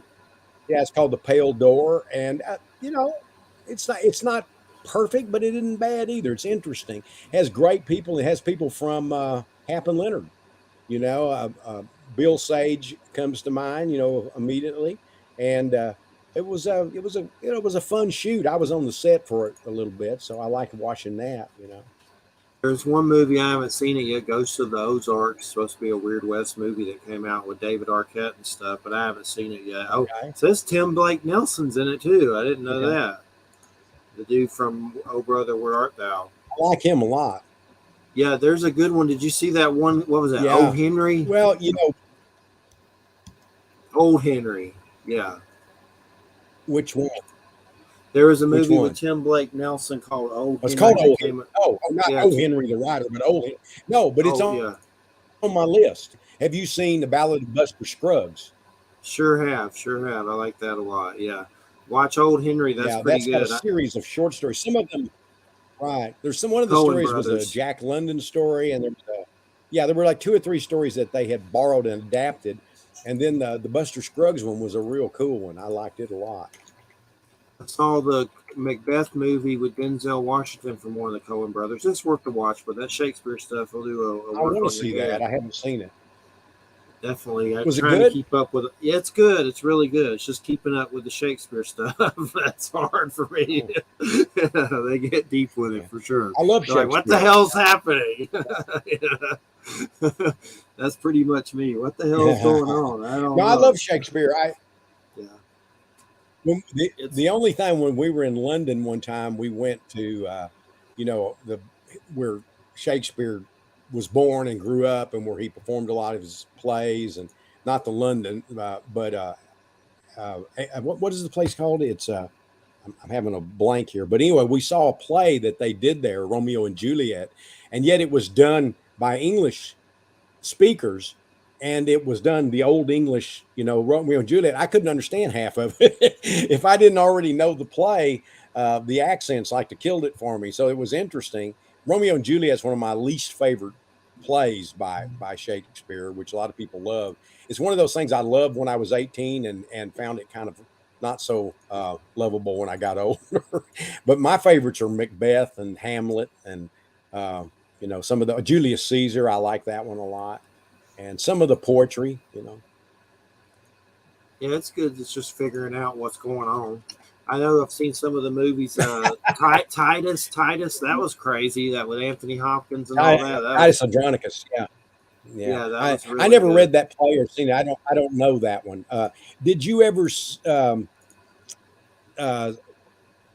the DiCaprio Romeo and Juliet? I didn't like it, but I'll tell you what, it was interesting because they updated it, and they put it in modern times or modern at that time. And I didn't care. It is unusual. Yeah, has a good soundtrack. And another one I liked was The Tempest. Did you ever see Forbidden Planet? Yes. The old science fiction film. Yes. That's The Tempest. That kind of makes it cool. Okay. If you've read The Tempest and you go, okay, I get it, I see it. So it's fun in that respect, It's one of Leslie Nielsen's first movies. Yep, that's right. Yep. That's right. He was the hero, as I recall. Yes. He was like second in command of the ship. But, he was a serious actor. He wasn't a comedian until later. No, he wasn't funny back then yet. Yeah. No, not at all. He played a kind of stiff ass most of the time. He was kind of the straight-laced kind of character actor. And in that one, he was a major actor because it was a science fiction film. But the science fiction film was done by Disney, and the special effects still are interesting. They're maybe not as good as things that could be done now or seamless, but they're really good. I mean, it was one of the first I saw like that. And it's a great story because it's The Tempest. Yeah. An interesting story about that movie is almost all of the sound effects were recycled for the first 3 seasons of Star Trek. I didn't know that. That's interesting. Yeah. So like the photon torpedo noises, the shields, all kinds of weird noises were taken from that movie. Yeah. Well, Lost in Space, had Robbie the robot, very similar. I don't think he was called Robbie, but it was the same robot B9. in that series. No, it's not the same robot. Completely different robot. No, but it's B9. Robbie the robot is in the Leslie Nielsen movie, and that's actually operated by a midget. There's a midget inside Robbie the robot, and he moves it. It's not a guy. Robbie was in some television shows too. Right. Yeah. Robbie was in some television shows too, and George Martin has a replica of Robbie the robot. That they built. A friend of mine who was a stunt actor for the Next Generation, he's got a full size Robbie the robot and a B9. He got both of them. Wow. Yeah. Cool. Yeah. Well, that's all. All these old films and stuff. That's what's fascinating is people forget or they can't make that jump. When we were kids, a lot of things were filmed on stage. They were just a stage. And they had like some plastic trees and they were moving them around, rubber trees, but we can make that jump without any problem. But you look at it now and you go, wow, how did I believe this? But there are times when I'll find old movies and I find them more satisfying than some of the new ones just because they're better stories and they're not all lights and, crap going on all the time. There's just so much that they did back then that they did by suggestion. And I don't always think suggestion's best. I always sometimes think more is more, but less is more a lot of times as well. Yeah, that worked for Jaws because the shark didn't work. So, I mean, if you look at any good horror movie, you don't see the murderer until like the last 5 minutes. Like, so Friday the 13th, you don't know who the murderer is until the last 5 minutes of the show, and it turns out to be Jason's mom. You know, in Jaws, it's a shark, but you don't see the shark until the last 5 minutes of this movie, and it scares the, poop out of you. And my dad is a huge Peter Benchley fan, and this is one case. I think most of the time Hollywood destroys a movie when they do a book to a movie. I think Hollywood destroys them. Like the recent Dune, it's nice. Special effects are good, but they didn't really follow the book. The Jaws, the end of the book, Jaws, the shark swims into the boat, and then the sheriff swims out of the boat, and the boat sinks, and the shark drowns. It's kind of stupid. But in the movie, the shark swims into the boat, the sheriff shoves a scuba tank in his face, he swims away, the shark swims away, then he blows it up with a bullet. That's pretty good. That's the one instance I think anywhere. Well, that's cinema. That's dynamic. Yeah.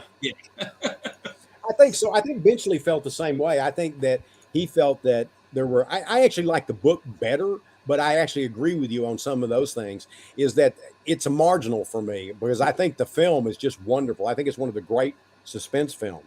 I love it. And the thing in the book wasn't he like weighted down with harpoons or something, or injured, or I don't know, but he just drowned. Yeah, he quit swimming. That's what it was. He was just stuck in the boat, and the boat brought him down. He couldn't get out. You're right. So Benchley must have done the research, because most sharks cannot stop swimming. If they stop swimming, they don't breathe, they die, they'll drown. So, and an interesting thing is, I don't know where they found this, but somewhere, maybe Bahamas, maybe Bermuda, there's a trench or a tunnel of coral that these sharks don't swim in, and they just sit there and they don't die. And they found out the reason was because there's a permanent current so the shark just sits there and lets the current go through his gills and he breathes. I got it. It's the only chance that I've ever seen sharks not moving. Yeah. Well, that movie too was just such a revelation. It changed the way film was done. Nobody had done a film like that. It was a blockbuster summer. And then from that was the beginning, real beginning, that The Exorcist and things like that at that time were the beginning of the summer blockbuster film. Yeah. Jaws before that, it was the first blockbuster. Yeah. Right. And so they started following that pattern, and they still do. Yeah. Although I think now it's superheroes all the time. 24/7. Right. Superheroes or science fiction, something, with a lot of special effects and action. What I miss is the sense-around stuff. So I don't know if you remember that. Like, they had Inferno and the Tower Inferno and the Titanic, or it was a story like the Titanic. I saw the pilot movie for Battlestar Galactica and Star Wars in sense-around. And Battlestar Galactica was better than Star Wars. And the same guy did the special effects for both. If you remember Battlestar Galactica, they would get in those little fighter jets and they'd shoot out of the side of the ship. They'd do that number.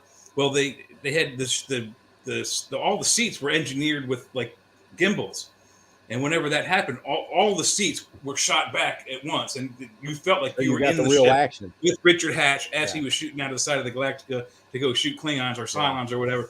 That was fantastic.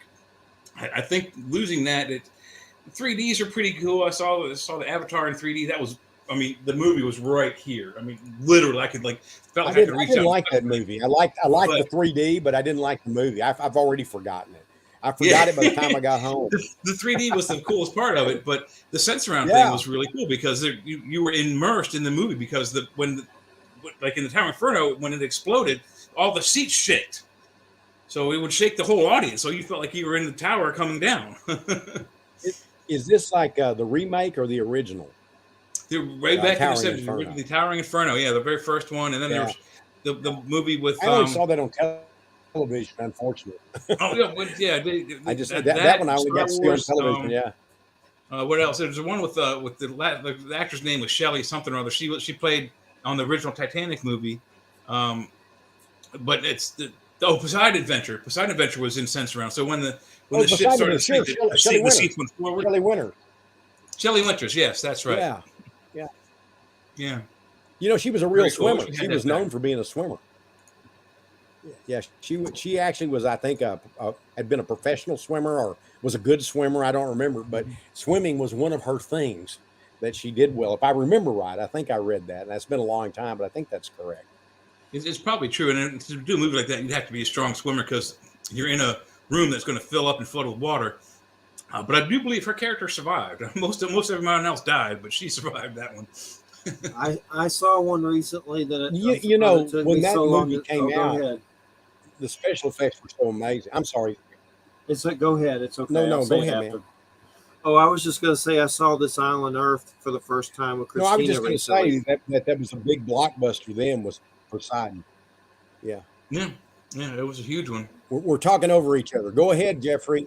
It's okay. I was just saying that I saw that movie This Island Earth for the first time recently with Christina. Have you seen that one? Love it. This Island Earth with the weird, the old one.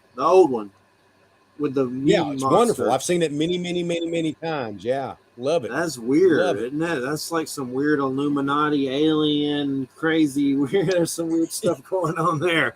The big heads and the seamless ship. The door would open. It was seamless. It would close back up, and where's the door? Wow, that's cool. Yeah. When I saw that, I was like, what? A lot of Nikto, I think is what he was saying. Something. Klaatu, I remember seeing the Nikto. Yeah, that's it. Right, they actually stole I saw that an episode of other things Rockford Files where he spoke to one of the thugs that way. A thug came up on him and he spoke to him and said, and so that was well known back then. You say it now, people don't know what the hell you're talking about, but that was common. That's true. There's other movies that have used it. There was in one of the Star Trek original episodes used it. The one where they have the spirit of Jack the Ripper that goes through every crew member and tries to kill Robert people. Bloch used that, didn't he? Huh? Didn't Robert Bloch write that one? He might have. I'm not really sure. I know Harlan Ellison. You mentioned Harlan Ellison. He wrote a lot of stuff for the Star Trek universe, particularly like in the animated series. I knew Harlan. I don't know that he wrote a lot, but he certainly wrote that one, City on the Edge of Forever, which was like one of the, most famous episodes. Very famous one. He did some stuff for the animated show as well. The first animated series. He wrote. Okay. He invented the cat leg people way before the Thundercats. Oh, okay. So I they didn't show know that. up in the animated. Yeah. He was. Did you ever see the Outer Limits? He wrote Demon with a Glass Hand and Soldier. That was good stuff. Demon with a Glass Hand is fantastic with Robert Culp. If you ever get a chance to see that on the original Outer Limits, it's fantastic. I'll have to check that out. I didn't watch that as much as I watched the Twilight Zone. I have them. Where we grew up in Rockville. That's my favorite. Twilight Zone was really good too. What's his name? Rod Serling's brother lived in Rockville, and he made my sister's, when she was a kid, she made her dollhouse, and we went to school with his kids at one of the private schools we went to. So I met Rod Serling's brother, but I never got to meet Rod. No, I didn't either. I met Richard Matheson, and I got to know Richard a little bit, and Ray Bradbury, I just met a couple of times in passing. Went to lunch with him once. But that Robert Bloch, who wrote Psycho, he and I got along pretty well, and I was close to getting closer friends with him when he got sick and died. But he wrote Psycho, he wrote some of the Star Trek, he wrote a lot of things like Alfred Hitchcock, and I mean, just the Thriller. I don't remember Thriller was before you guys' time, but Thriller was like in the early '60s, and they did Pigeons from Hell by Robert E. Howard. And at that time, that was the most frightening thing that had ever been on TV. It doesn't quite have that same impact now, but it's still pretty damn chilling if you get a chance to see it. And Robert Bloch stories were used for that. Yours truly, Jack the Ripper, The Hungry Glass, good stuff. I have Robert Bloch's book, Night of the Ripper, a paperback that's in a plastic thing. It's he's got the Ripper. Well, one thing I want to ask you about, and it's kind of depressing, but the Michael K. Williams situation, that was very tragic and sad that happened. That was just like, I'd seen him in Boardwalk Empire, Lovecraft Country. I know he's Hap and Leonard. The Wire. Definitely sucks so much.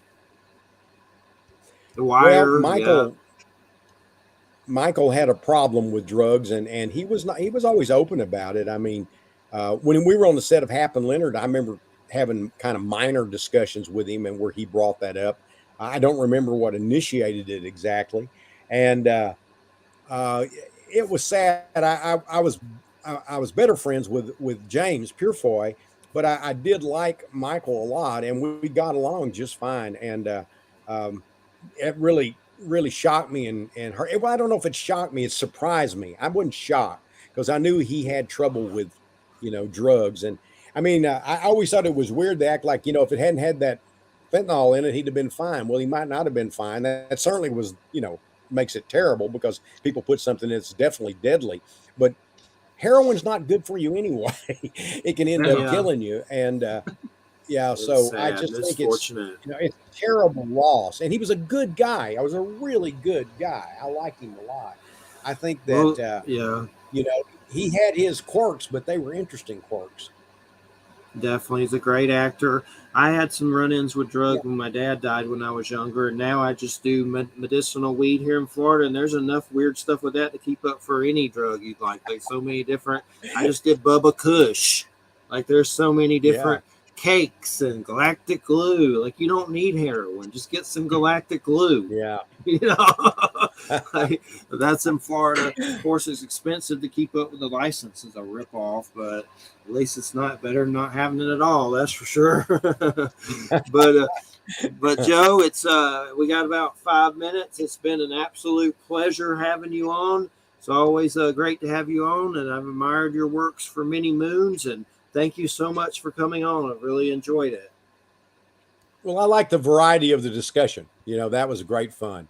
And we may not all come down on the same side, but at least we got to hear some interesting views, right? Yeah. We just free ball it. That's right. But your site's joerlansdale.com. And on Twitter as well. And also I have a fan page.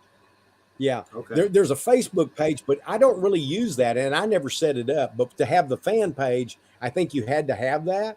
But I've never been on it, but maybe once, and I did it by accident. So there's people that say, friend me. Well, I don't friend anybody because my fan page doesn't do that. So I never look at that. So you've got a fan page, and then your personal page would have I think 55 friends on it.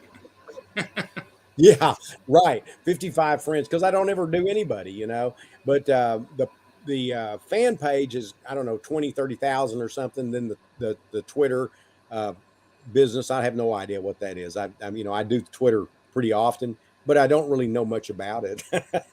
Yeah, I hardly use it. It's there for promotion and sometimes to contact friends, but I'm kind of, and I've got the site www.joerlansdale.com. So if you get interested, there's where you can find it. Check it out and go through his libraries. A lot of good ones, a lot of Weird West. I just found some more comics, Bizarre Hands, that I didn't know about. Check those out too on eBay. Yeah. So those are adapted from my book. I have a book called By Bizarre Hands, a collection of short stories, but Dark Horse did them from that, and then Avatar did them, and they borrowed some stories from other things. But I didn't adapt any of those. My son actually adapted. So he started comics when he was, I bet he wasn't even 12, 13 years old or something when he did the first one or two. And then he and his sister and I wrote a story that was made into a Creep Show episode, and we wrote that when they were 8 and 12. They were 8 and 12, and we worked on it together, and then it was made to a Creep Show episode. What's his name so I can look up his comics? What's his first name? Keith. Okay, I'll check it out. Lansdale. Yeah, and you might look up The Pale Door if you want to check out that Weird Western. I have it on my list on Shudder for sure. I'll check it out. It's a mixed bag, but it's what the mixed bag, all right. But what's good in the bag is pretty good. Yeah, I'll check it out. All right. Well, we appreciate it so much. Thanks, Joe, and definitely loved it. Thanks. Yep. Thanks. Thank you, guys. All right, everybody. You're listening to United Public Radio 107.7 FM New Orleans. That was Joe R. Lansdale. He's been around for many moons and hung out with Michael K. Williams on the set of Hap and Leonard and James Purefoy. And Michael K. Williams, I know, was in that Lovecraft Country and Boardwalk Empire, The Wire, too. I forgot about that. That was probably one of his first things that he was in. I still need to watch The Wire. It's supposed to be really good. A lot of weird undercover drug drama show, but that's a very popular show that did really good on HBO. And then, of course, Hap and Leonard, and definitely a great guest. And I already forgot who's coming on next week. I have bad memory. Yeah, bad memory. I've forgotten. Jim Hunt, that's right. Micah Dank, and then Andrew Aloha, then Augie Noss, Dr. Torrey, and Dave Morris coming up. So let's see. That's what's going on. There's a new show on HBO Max that's funny called Our Flag is Death, and it's a funny pirate show. It's about a guy. It's about Takiti Wakiti, that New Zealand dude that did the Thor movies and What We Do in the Shadows and all that. It's called Our Flag is Death. I saw an ad for it when I was looking at HBO Max this afternoon, but I didn't click on it. So, yeah, there's 3 episodes up. They're only 30 minutes apiece, but it's funny. It's got, I think that Hodor dude's in it from Game of Thrones. Hodor, hold the door. Hodor. But he's in it. Still watching Raised by Wolves. I think I might be a little behind on that. I'll have to double check. But all right, everybody. Thanks, Jay. Thanks, Joe. And UFO Ozark, check that out. Ozark Mountain UFO Conference. You get all those online too, and they have DVDs after the guests come on. Those are just to watch a bunch of UFO weird stuff and presentations. That's going to be in April, but you can also buy the DVDs on there and watch them, or watch it online too, I believe. So it's just a big UFO conference. A weirdy beardy, for sure. All right, everybody. We'll catch you next Friday. Stay out of trouble. Watch out for Pootie. Good night. Good night, everybody.